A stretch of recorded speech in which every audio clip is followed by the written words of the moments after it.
கர்த்தருடைய நாமத்துக்கு ஸ்தோத்திரம் உண்டாவதாக. தேவன் முதலிலே நம்மை தேடி வந்தார். ஆண்டவர் சொல்லுகிறார், ஒரு இருதய கதவை தட்டி ஒருவன் என் சத்தத்தை கேட்டு கதவை திறந்தால் நான் ஒரு உள்ளத்திலே பிரவேசிப்பேன், அதாவது ரட்சிப்பை கொடுப்பேன் என்று சொல்லுகிறார்.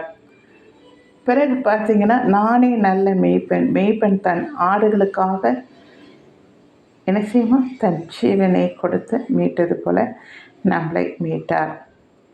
ஆடுகள் பின் சென்றன, நல்ல விளைச்சலுள்ள இடத்தை கண்டடைந்தான். அதாவது மேய்ப்பன் எப்படி முன்னாடி போய் ஆடுகள் பின்னாடி போகிறத நீங்கள் பார்த்துருப்பீங்க இல்லையா?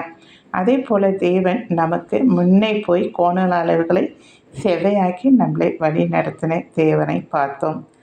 பிறகு பார்த்தீங்கன்னா, பயப்படாதே திகையாதே, நான் உன்னோடு கூட இருக்கிறேன். அதாவது நம்ம கூடையே கரம் பிடித்து வழி நடத்துகிற கூடையே இருக்கிற தேவனை பார்த்தோம். நான் உன்னை விட்டு விலகுவதில்லை, உன்னை கைவிடுவதில்லை. அதான் கரம் பிடித்து நம்மளை வழி நடத்துகிறார். பிறகு பார்த்தீங்கன்னா, உன்னை தன் சிறகுகளால் மூடுவேன், அவர் செட்டையின் கீழ் அடைக்கலம் இருக்கும், உன்னை காக்கிறவர் உறங்கார். அதாவது அவர் செட்டையின் கீழே அடைக்கலம் இருக்குன்னா யோசித்து பாருங்கள். அவர் அணைச்சிக்கிட்டா எப்படி இருக்கும்? நம்ம அவர் மார்பில் தான் சாஞ்சிப்போம் இல்லையா? எப்படி யோவான் தேவனுடைய அன்பாக இருந்த யோவான் அவர் மார்பிலே சாஞ்சிட்டு இருப்பார் இல்லையா? அதே மாதிரி அந்த அளவுக்கு ஒரு மார்பிலே சாய்ந்திருக்கு. இதில் முன்னேற்றத்தை பாருங்களேன். தேவன் நம்மை தேடி வந்தார். நாம் ரட்சிக்கப்படும் போது நம்மளை முன்னாடி போய் நம்மளை பின்னாடி வர செய்து கோணல் அளவுகளை செவையாக்கி வழிகளை நல்ல வழிகளை நம்ம நடத்துகிறத பார்த்தோம். பிறகு நம்மளை கூட வர்ற தேவனை பார்த்தோம். பிறகு கரம் பிடித்து வழி நடத்துகிற தேவனை பார்த்தோம்.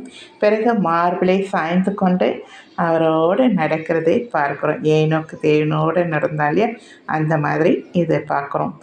இப்போ நம்ம இதில் எந்த இடத்துல இருக்கிறோன்றதை யோசித்து பார்க்கணும். தேவன் 70 சீசர்களை தெரிந்து கொண்டார். அதிலே 12 சீசர்களை அழைத்தார். 3 சீசர்களை தன்னோடு இருக்க செய்தார்.